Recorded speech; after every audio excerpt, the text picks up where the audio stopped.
കൊല്ലം അഞ്ചലിലാണ് അയ്യപ്പ ഭക്തർ സഞ്ചരിച്ച ബസ്സും ഓട്ടോറിക്ഷയും കൂട്ടിയിടിച്ച് 3 പേർ മരിച്ചിരിക്കുന്നത്. ഓട്ടോറിക്ഷയിൽ സഞ്ചരിച്ച കരവാളൂർ സ്വദേശി ശ്രുതി ലക്ഷ്മി, തഴമേൽ സ്വദേശികളായ ജ്യോതിലക്ഷ്മി, അക്ഷയ് എന്നിവരാണ് മരിച്ചത്.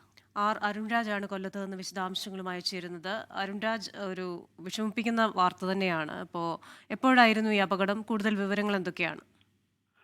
റിജിത്ത്, ക്രിസ്റ്റീന, ഇന്ന് പുലർച്ചെയോടെയാണ് അപകടം നടക്കുന്നത്. ഈ അഞ്ചൽ പുനലൂർ റൂട്ടിലെ മാവിളയിലാണ് അപകടം ഉണ്ടായത്. ആന്ധ്രാപ്രദേശിൽ നിന്നുള്ള അയ്യപ്പ ഭക്തർ സഞ്ചരിച്ചിരുന്ന ബസ്സും അഞ്ചൽ നിന്ന് പുനലൂരിലേക്ക് പോവുകയായിരുന്ന ഓട്ടോറിക്ഷയും തമ്മിൽ കൂട്ടിയിടിക്കുകയായിരുന്നു.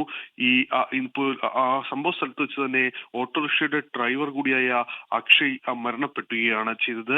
മരിച്ച ശ്രുതി ലക്ഷ്മി കരവാളൂർ AMHS-ലെ 10ാം ക്ലാസ് വിദ്യാർത്ഥിയും ജ്യോതിലക്ഷ്മി ബാംഗ്ലൂരിലെ നഴ്സിംഗ് വിദ്യാർത്ഥിയുമാണ്.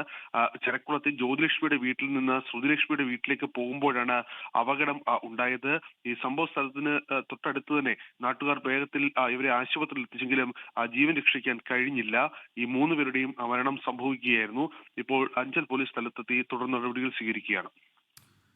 ശരി, അരുൺരാജ് കൊല്ലത്ത് നിന്ന് വിവരങ്ങൾ പങ്കുവയ്ക്കുകയായിരുന്നു. സങ്കടകരമായ വാർത്തയാണ്. 3 പേർക്ക് ജീവൻ നഷ്ടമായിരിക്കുന്നു. അതിൽ തന്നെ ചെറിയ കുട്ടികളാണ്. ഒരാൾക്ക് 16 വയസ്സും ഒരാൾക്ക് 21 വയസ്സും ഒരാൾക്ക് 23 വയസ്സും മാത്രമാണ് പ്രായമുള്ളത്. ലോകത്തെവിടെയായാലും ഏത് സമയത്തും 24 വാർത്തകളും ഓഗ്മെന്റഡ് റിയാലിറ്റി പാക്കേജുകളും എക്സ്പ്ലെയിനറുകളും വിശദമായി കാണാൻ ഞങ്ങളുടെ യൂട്യൂബ് ചാനൽ നിങ്ങൾക്ക് സബ്സ്ക്രൈബ് ചെയ്യാം.